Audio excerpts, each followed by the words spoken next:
je fus tirée du sommeil par la voix de H. Je sentis ralentir mon cœur emballé et m'obliger à déglutir, presque douloureusement. J'avais l'impression d'avoir hurlé pendant des jours, voire des années. Pourtant, je n'avais pas poussé un seul cri depuis la cité des dieux. Pas depuis Dalos. Des lèvres fraîches effleurèrent ma joue et je roulai immédiatement vers le confort d'un corps long et dur. Un bras se souleva pour me laisser la place de me blottir contre un torse. Toute ma tension s'envola quand je me laissai aller contre lui. C'était l'effet qu'il avait sur moi. Je me calmais. Chaque partie de moi. Une main posée sur son flanc, je pressais mes lèvres dans le creux de son cou. Je ne comptais pas m'assoupir. Les lèvres de H effleurèrent le sommet de mon crâne. « Tout va bien, Liessa ?» Quelque chose de beau, quelque chose de puissant. Bon Dieu, chaque fois qu'il prononçait ce mot, j'étais enveloppée d'une douce caresse et mon cœur s'emplissait d'une sensation d'appartenance, d'être désirée et chérie. Deux sentiments que j'avais passé toute ma vie à chercher désespérément. « Tu rêvais, » dit-il doucement. Mon estomac se noua. Avais-je crié? Était-ce pour ça que j'avais la gorge irritée? Ah, oui?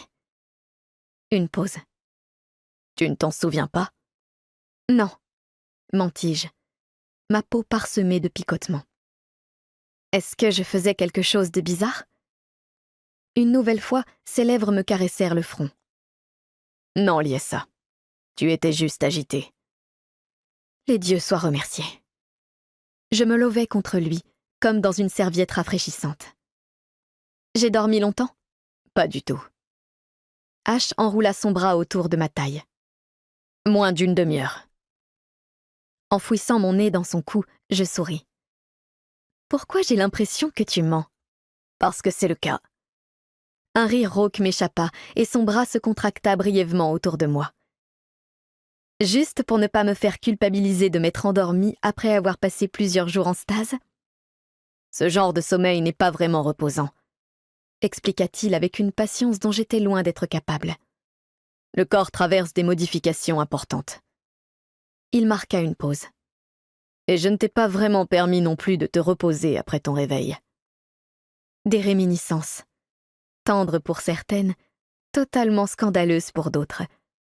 Des heures qui s'étaient écoulées depuis que j'étais sortie de stase me revinrent à l'esprit, et mes orteils se recroquevillèrent.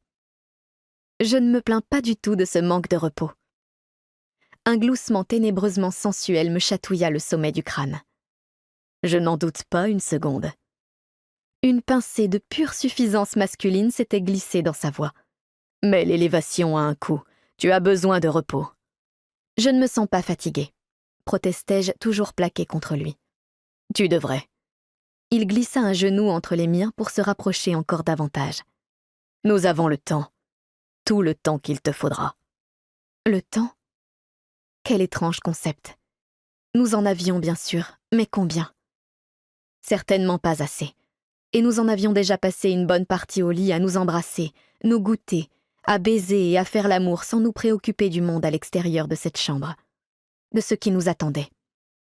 Et même si je ne désirais rien d'autre que rester ici, loin de tout le reste, l'appréhension frémissait sous ma peau. Nous avions tant de choses à faire pour lesquelles ni l'un ni l'autre n'étions préparés. À commencer par ce que j'étais devenue.